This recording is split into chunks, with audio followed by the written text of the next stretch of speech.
दर्पणार्ति हरे प्रसीद प्रसीद मातर्जगतोऽखिलस्य प्रसीद विश्वेश्वरि पाहि विश्वं त्वमीश्वरी देवी चराचरस्य। नमस्कार, मैं काव्य कुमारी, सहायक प्राध्यापक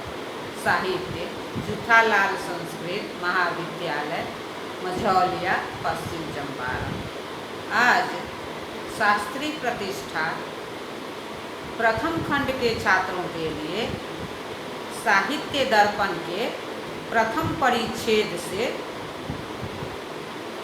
सरस्वती कंठाभरण सम्मत काव्य लक्षण पर युक्त विचार विमर्श की दृष्टि से स्वयं खंडित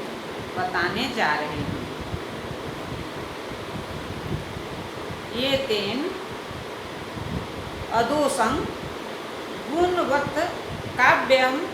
लंकारैर्लंकृतं रसान्वितं कविः कुर्वन् कृतिं प्रीतिं च विन्दति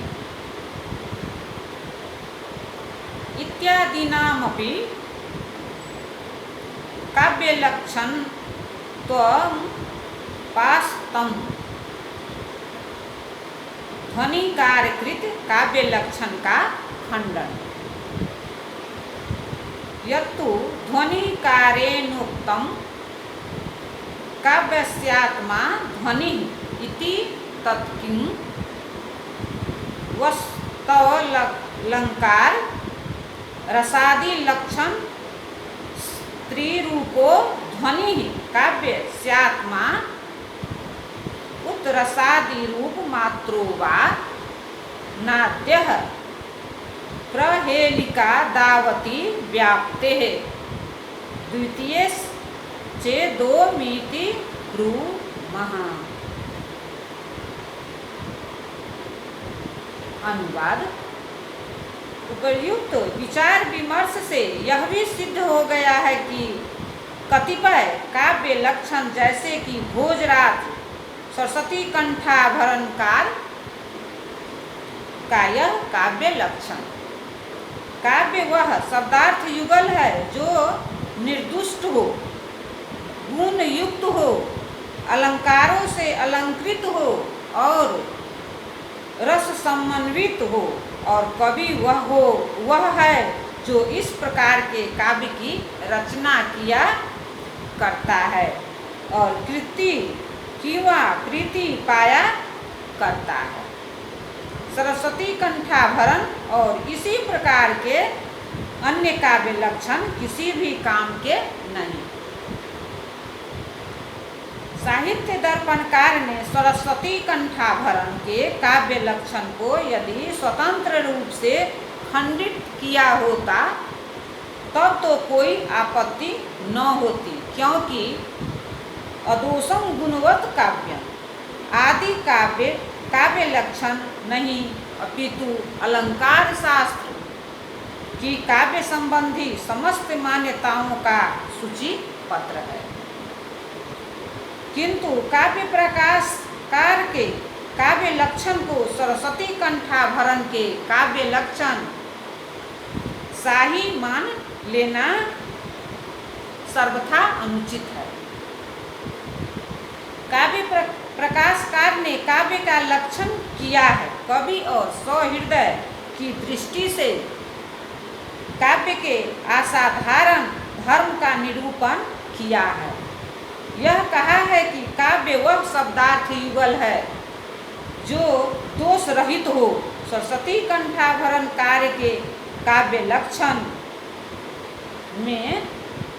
यह बात अर्थाक्षिप्त भले ही हो स्पष्टतः प्रतिपादित नहीं। अनुवाद। अब प्रश्न यह उठता है कि ध्वनिकार आनंदवर्धन का यह कथन कि ध्वनि काव्य का आत्म तत्व है क्योंकर काव्य का निर्दुष्ट लक्षण न माना जाए, किंतु यहाँ सबसे पहले तो यह देखना है कि क्या वस्तु, अलंकार और रस रूप के त्रिविध ध्वनि को काव्य का आत्म तत्व माना गया है या केवल रसभावादि रूप ध्वनि को ही। यदि यहाँ यह कहा जाए कि वस्तु, अलंकार और रस रूप त्रिविध ध्वनि काव्य का आत्म तत्व है, तब तो यही उत्तर दिया जाएगा कि इस काव्य लक्षण के अनुसार ऐसे भी शब्दार्थ काव्य नहीं, काव्य कोटि में स्थान पाने लगेंगे, क्योंकि प्रहेलिकाबंध आदि में भी तो वस्तु रूप अर्थ प्रतीत ही हुआ करता है और चमत्कार कारक भी लगा करता है। अब यदि इस अड़चन में से पिंड छुड़ाने के लिए यह कहा जाए कि रस भावादि रूप ध्वनि ही केवल काव्य का आत्म तत्व है, तब तो यही कहा जाएगा कि इसमें हमारा साहित्य दर्पणकार का भी एक मध्य है। किंतु तब काव्य का लक्षण काव्य का वश्यात्मा ध्वनि ही नहीं हो पाएगा, जिसमें दो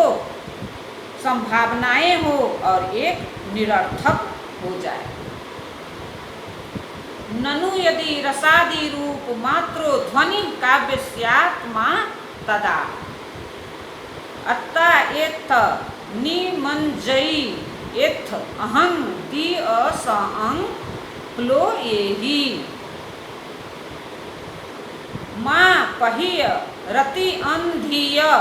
से जाए मह निमज्ज हिस स्वसुरत्र निमज्जति अत्राहं दिवस एव प्रलोकय माँ पथिक रात्रयंध शय्यायां मम निमंग चयसी इत्यादौ वस्तुमात्रस्य व्यंग्यत्वे कथं काव्य व्यवहार इति चेत् न अत्रापि रसाभासवत् यैवेति ब्रूमः अन्यथा देवदत्तो ग्रामं याति इति वाक्ये तद् वृत्तस्य तदनुसरन् रूप व्यंग्ययावगतेरपि काव्यत्वं स्यात् अस्त्वति चेत न रसवत् एव काव्यत्वाङ्गीकरात् काव्यस्य प्रयोजनं हि रसास्वादमुख पिंडदान द्वारा वेदशास्त्र विमुखानां सुकुमारमतीनां राजपुत्रादीनां विनेयानां रामादीत प्रवर्तितव्यं न रावणादिवत् इत्यादि कृत्याकृत्य प्रवृत्ति निवृत्त्युपदेश इति चिरंत नैरप्युक्तत्वात् तथा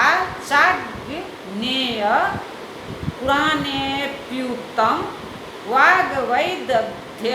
प्रधानेऽपि रस एवात्र जीवितम् इति व्यक्ति विवेक कारेणाप्युक्तं काव्यस्यात्मनि अंगिनि रसादि रूपे न कस्य चिद्विमति इति ध्वनि कारेणाप्युक्तं न हि कवेरिति वृत्तमात्र निर्वाहेनात्म पदलाभः इति हासादेरेव तत्सिद्धेः इत्यादि ननु तरे प्रबंधांतर वृत्तीनां केषाञ्चिन्नेषाणां पद्यानां काव्यत्वं न स्यादिति चेत् न रसवत् पद्यांतर्गत नीरसंपदा नाभिव पद्यरसेन प्रबन्धरसेनैव तेषां रसवताङ्गीकरात् यत्तु नीरसेष्वपि गुणाभिव्यञ्जनात् जक वर्ण सद्भावा द्योषा भावादलंकार सद्भावाच्य काव्य व्यवहार स्वरसादि मत काव्य बंध साम्या द गौन एव।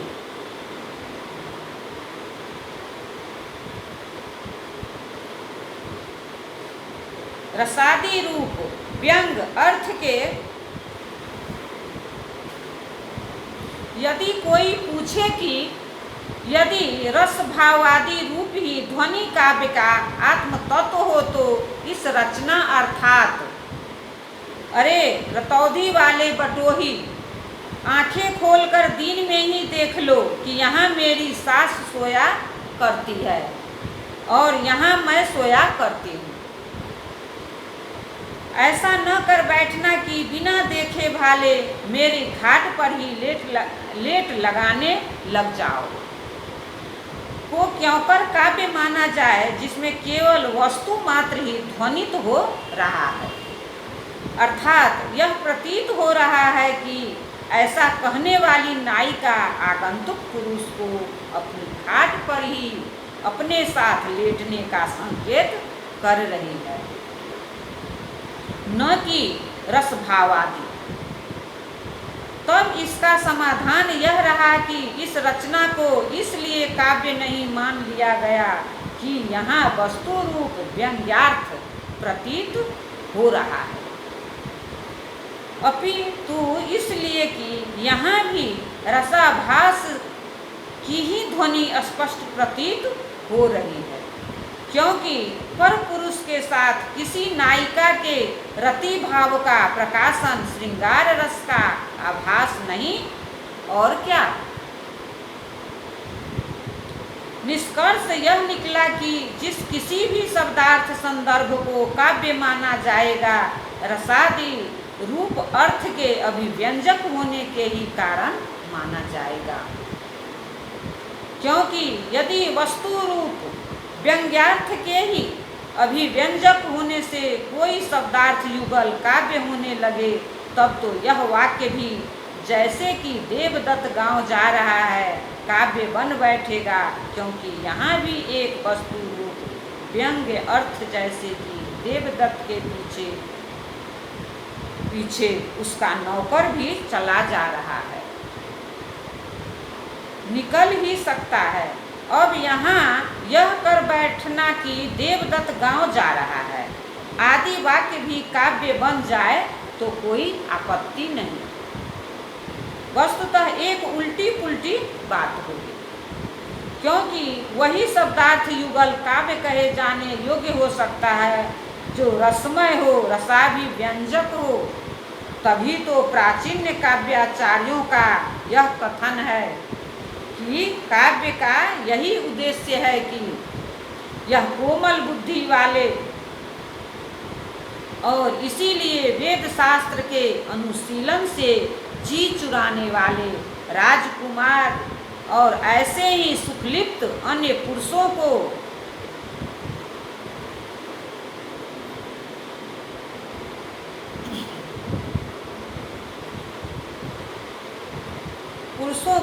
जिनके लिए आचार व्यवहार का ज्ञान अनिवार्य रूप से अपेक्षित है, पहले तो अपने रस रूप मधुर प्रसाद से लुभा लें और तब राम जैसे महापुरुषों के समान आचरण करना चाहिए, न कि रावण जैसे नीचों के समान। आदि रूप से धर्म कर्म के प्रति प्रवर्तन और अधर्म अकर्म से निवर्तन के उपदेश दिया करे। रसादी रूप व्यंग्य अर्थ के प्रकाशक ही शब्द युगल काव्य हो सकते हैं, न कि वस्तु और अलंकार रूप व्यंग्य अर्थ के भी। यह एक ऐसी बात है जिसमें साक्षात अग्नि पुराण का यह वचन प्रमाण है। काव्य में चाहे उसमें जितना भी उक्ति व चित्र झलका करे, रस ही एकमात्र आत्मभूत तत्व है। इसलिए तो व्यक्ति विवेककार आचार्य महीम भट्ट ने कह रखा है, जहाँ तक काव्य के जीवन तत्व रस भावादि की बात है, कोई भी काव्याचार्य ऐसा नहीं जो किसी प्रकार का मतभेद रखता हो। यहाँ जो भी मतभेद है वह केवल रसभावादि रूप काव्यात्म तत्व की संज्ञाओं जैसे कि कार्य, अनुमेय, भोग, व्यंग्य आदि में है, न कि इन संज्ञाओं से सूचित रसभावादि रूप काव्यात्म तत्व में है। यहाँ क्यों स्वयं ध्वनिकार आचार्य आनंदवर्धन का यह कथन है और इसी भांति अन्य भी कथन है। कवि का महान पद काव्य के कथा शरीर मात्र के निर्माण पर किसी को नहीं मिला करता। यह तो वस्तुतः रसानुगुण काव्य प्रबंध निर्माण पर मिला करता है, क्योंकि कथा शरीर तो इतिहास आदि में ही बना बनाया रहता है। यहाँ पर प्रश्न उठ सकता है, यदि रसमय वाक्य ही काव्य हो तब किसी काव्य प्रबंध के भीतर जो कतिपय निरस पद वाक्य हुआ करते हैं वे तो काव्य नहीं हो सकते न, किंतु इसका यह समाधान होगा जैसे किसी पद्य काव्य की रसमयता से उसके भीतर आने वाले कतिपय निरस पदों में भी सरसता झलका करता है। वैसे ही किसी काव्य प्रबंध की सरसता से उसके भीतर यदि कुछ निरस भी पद्य वाक्य प्रयुक्त हो तो वे भी सरसता ही टपकाने वाले मान लिए जाया करते हैं। तात्पर्य यह है कि काव्य वस्तुतः वही शब्दार्थ संदर्भ है जो सरस हो, रस भाव का अभिव्यंजक हो। कभी कभी निरस भी शब्दार्थ संदर्भ काव्य कह दिए जाया करते हैं, किंतु ऐसा कहना उपचारतः ही होता है, न कि मुख्यतः, क्योंकि सरस काव्य बंध की भांति इनमें भी ऐसा लगा करता है मानो वर्ण ध्वनियाँ गुण विव्यंजक हो रही है, दोष खटक नहीं पा रहे हैं और अलंकारों की भी छटा छिटक रही है। ध्वनिकार की काव्य संबंधी जिस मान्यता का यहाँ साहित्य दर्पणकार ने खंडन किया है उसमें कोई नवीनता नहीं। बात यह है कि व्यक्ति विवेककार आचार्य महिम भट्ट को ही सबसे पहले यह सूझी थी कि जो आचार्य ध्वनि एक सांस में काव्य का आत्म तत्व कह डालते हैं और ध्वनि को काव्यात्म तत्व कहने का अभिप्राय होता है, वस्तु अलंकार और रसादि रूप त्रिविध ध्वनि में काव्यात्म तत्व भी भावना का वे रस को क्यों कर काव्य सर्वस्व कह सकते हैं, अर्थात काव्य स्यात्मा ध्वनि। धन्यवाद।